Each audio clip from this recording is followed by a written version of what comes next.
Hi quilters, welcome to the 13th video in our series of projects to use leftover 2.5-inch strips or jelly rolls.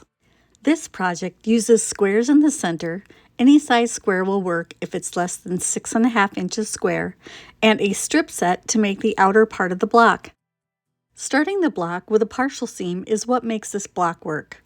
Partial seams are not hard and have great results. I recently found these two jelly rolls I had made a while back. I used scrap 2.5-inch strips sewn end to end to make them. They are perfect for this project. I'm just going to sew them together until I run out of the blue. I put the strips right sides together and used a 1/4-inch seam allowance, and I just started sewing and kept on sewing. At first, I just unrolled the jelly rolls a little bit at a time as I was sewing, but it was a little messy and not very efficient. And then I put a bin underneath my sewing machines to put the rolls in so they could unspool from there. That kept them from becoming a tangled mess and from rolling away. It was literally right under my feet, and I just pulled out a little bit as I needed it, and it kept everything together. It took over an hour and a half to use up the entire blue jelly roll. The time that I took to make these jelly rolls a few months back really is paying off. If you are using a regular jelly roll or leftover strips, sew sets of 2 strips to match the number of blocks you plan to make. I use this as an opportunity to use up some of those not quite full bobbins, and a project where it's right sides together, pedal to the metal, no thinking. You gotta love those kinds of projects. I loved watching the pile behind the sewing machine get bigger and bigger. Once I got to the end, I just cut the red fabric off to match the blue fabric. I can put this small little jelly roll of leftover red back on my shelf to use for a future project. Next to the red and blue jelly rolls on the shelf were some Halloween jelly rolls, so of course I'm going to make another sample using those. This will have a totally different look because I didn't break it up into color. It'll be a little bit scrappier. Now it's time to press. For the red and blue version, I'm going to always press towards the blue fabric. You can cut this into smaller sections, but if you're using a jelly roll, it'll be easy to just press one strip set at a time. I found both ends to mine to have 2 sections to press on the ironing board at one time. Once you're done pressing, it'll be time to head over to the cutting board to cut your strip sets into the smaller rectangles. The length of the rectangles you need will be determined by the size of square that you have in the middle of the block. For my squares, I'm using a patriotic panel and an overall print. I'm going to leave out the squares that have too much open space, and the rest of the squares will be cut to be 6.5 inches. I'm just going to fussy cut right around the squares. This block idea is a great way to use these types of fabrics with printed blocks. Plus, the pattern will work for any size block if you follow a formula. The blocks that measure over 6.5 inches, you will need 2 matching strip sets to make one block. This panel ended up only having 12 squares that I could use for my quilt, so I'm filling in the rest of the squares with the overall print. I'm cutting it into 6.5-inch strips and then subcutting it into 6.5-inch squares for a total of 30 squares. An overall print like this one is another excellent choice for the centers of these blocks. It won't even matter if it is a directional print. There are no limits to what kind of fabrics you can use in the centers. You could even have every center be a different fabric. The only thing is they all need to be the same size. All of my centers for these blocks will be 6.5 inches square. Once you know the size of the square in the center, and it can literally be any size, you can use this easy formula to figure the length you need to cut the strip set rectangles. You take the cut size of the center square, you add 4, and then that will be the length you need to cut the strip set. My squares start at 6.5, so I'm going to add 4 to that, so I need to cut my lengths at 10.5 inches. The number 4 comes from the finished width of the strip set. I'm going to take you through the steps of figuring out and making a complete block. As an example, this square is 5 inches. You will need to cut 4 rectangles from this strip set. To figure out how long they need to be, you take 5 inches plus 4 inches, which equals 9 inches. So you will need 4 rectangles that measure 9 inches long. 1 square and 1 strip set, as long as the square is less than 6.5 inches, will make 1 block. The strip sets need to be made with 2.5 inch wide fabric strips. Use 1/4 inch seam allowances for sewing. With the right sides together, you're going to place the square onto the strip set. You can either place it on the light fabric or the dark fabric. It doesn't matter. This is where you make the partial seam to begin with, so you're only going to sew about halfway down the square. Remove it from the machine, and then you're going to press away from the center square. At this point, it will kind of naturally want to go towards the square, but you need to make it go away from the center square. Then you just keep adding rectangles, making sure that whatever fabric was closest to the square continues to be the fabric you put closest to the center square each time you add on a new rectangle. I'm just finger pressing this block to get through this one block, but normally after each seam I would press it with the iron. Once you've added the other 3 rectangles, you'll be back to that seam where you did the partial seam.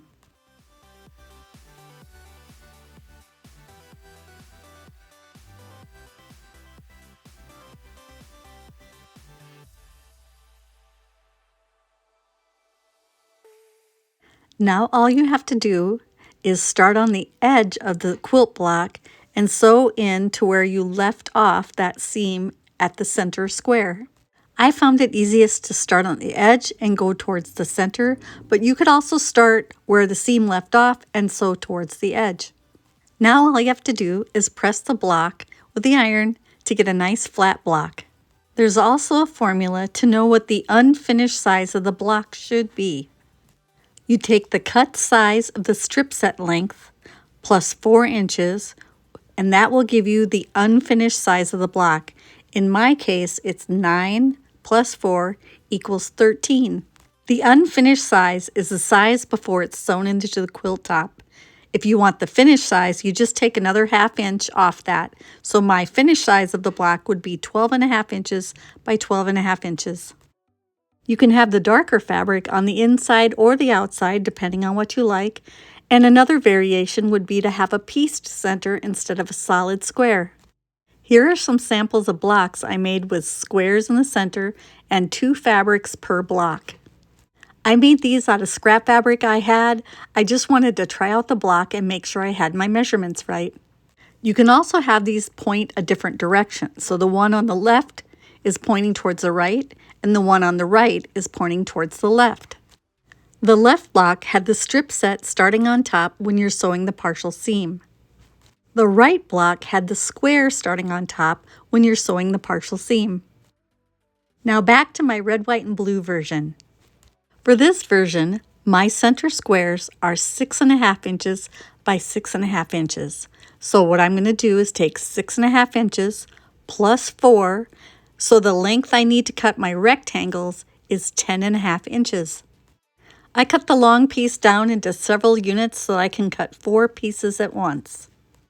When making the blocks, I'm going to end up with blocks that measure 14.5 inches, which is the length of the rectangles, 10.5, plus 4.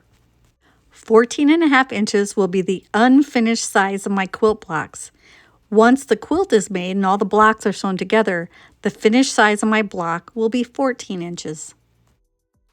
I need 4 rectangles for each block that I plan to make, and since I'm going to make 30 blocks, I'm going to need to cut 120 rectangles. I'm not paying any attention to where these fabrics have been pieced together. I'm just cutting rectangles.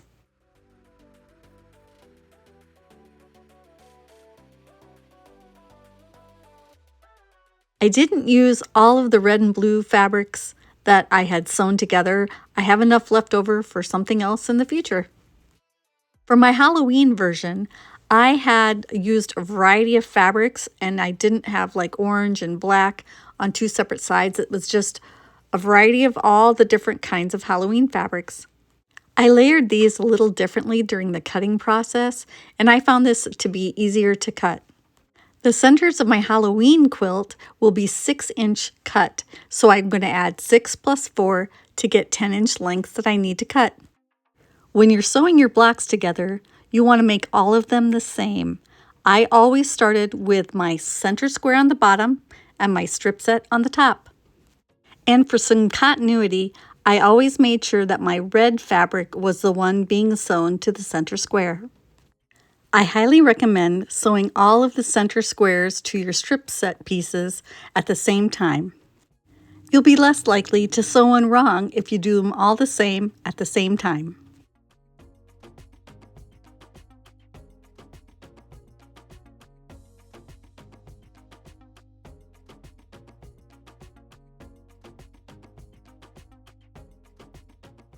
Once all your centers are sewn together, you want to head to the ironing board so that you can press towards the strip set.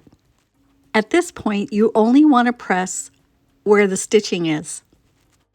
It feels a little strange to have a loose part of the block, but it pays off in the end.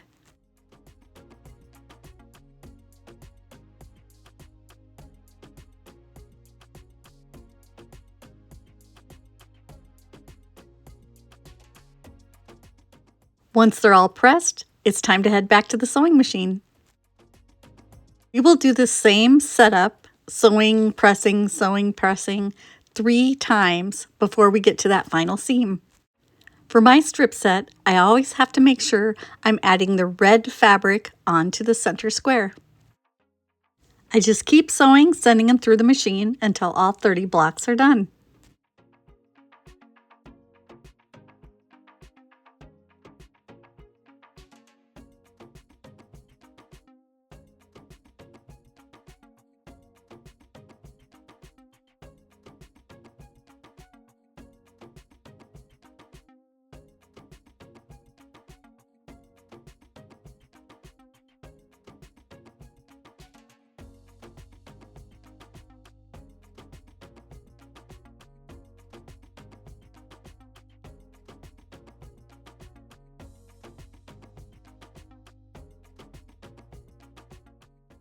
You want to make sure to press after each time that you've added strip sets onto the center square.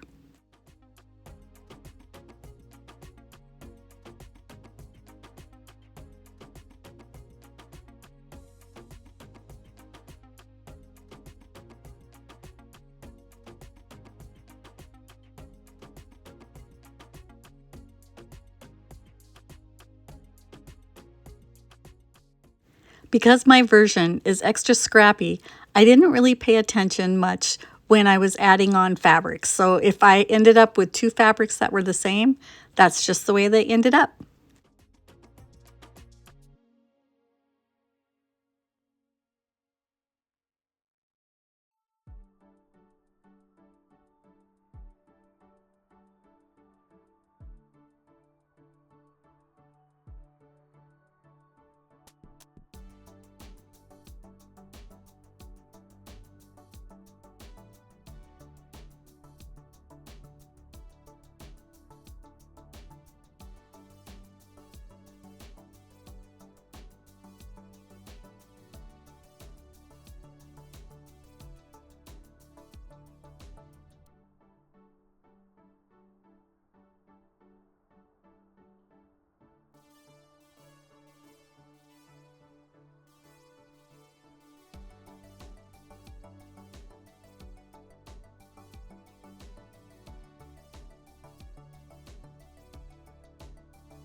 If I was using regular jelly roll strips to make this quilt top, I would use 2 strips per block. I have 30 blocks, which equals 60 strips. 60 strips at 2.5 inches wide per strip is about 4¼ yards of fabric. Plus, I used another yard and a third for the squares that go in the center. Once you add in the binding, that's almost 6 yards I used for the front of this quilt top.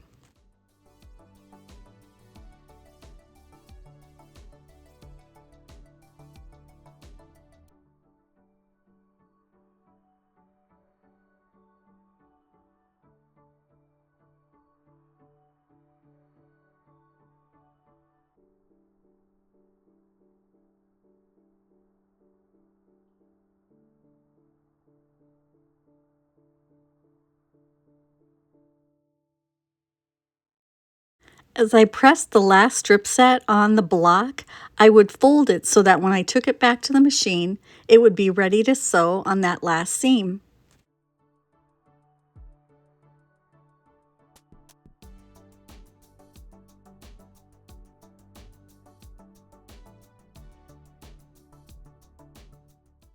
Now it's time to finish the seams. You can start in the center where the seam ended and then work your way to the edge, or you can start on the edge and work your way towards the center. There's not a wrong way to do this. Do whichever method makes more sense to you.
Once all the seams are finished, it's time to do a final pressing, and then you can lay out your blocks.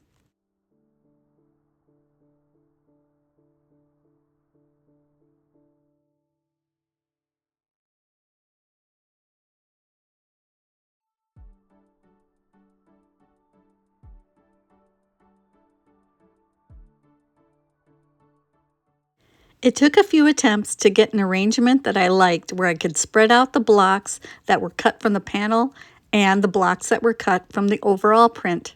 I sewed each row as I was going, and then I sewed the rows together to get the quilt top done. I love the fact that each of the blocks has a variety of reds and blues in it.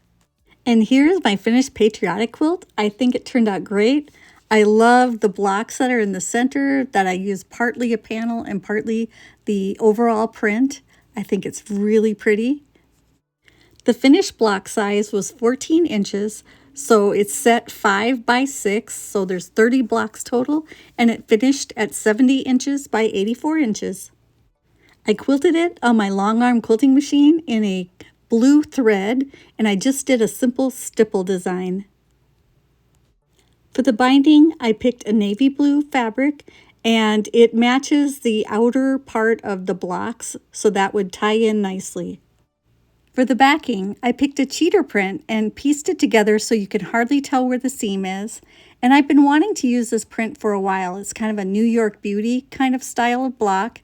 And the colors were perfect, and I love the way it looks like it's a two-sided quilt. I love using these kinds of prints on the backs of quilts because it makes it two-sided and it makes it look like you worked a lot harder than you did. My Halloween version doesn't show the pattern of the block as well. It looks more like a crazy quilt. I love the wackiness of it all. All of the diagonal seams and color changes add a whole other dimension to this quilt top. The center squares give your eyes a place to rest, while the rest of it makes you try to find a pattern in all the craziness. I also quilted this one on my long arm quilting machine. I used an orange thread, and it is also done in a stipple design. I didn't want to take away anything from the rest of the quilt, and the stipple just seems to blend into the background the best. The binding fabric is left over from another project. It just happened to be perfect for this one. It had a lot of the same colors. The backing for this quilt is my testing pieces that I made just to test the pattern and make sure I had the math right, plus some leftovers from another project, and that stripe that I used for the binding helped me get this quilt just a little bit longer, the backing, so that I could quilt it on the quilting machine. It finished at 54 inches by 67.5 inches. I added strips to my bucket this month, but unfortunately I didn't take any out of my bucket this month, so just the same as last month. I'll just have to keep on trying. We hope you will hit the like button, leave us a comment, share with your quilting friends, and subscribe. Thanks for watching, and happy quilting!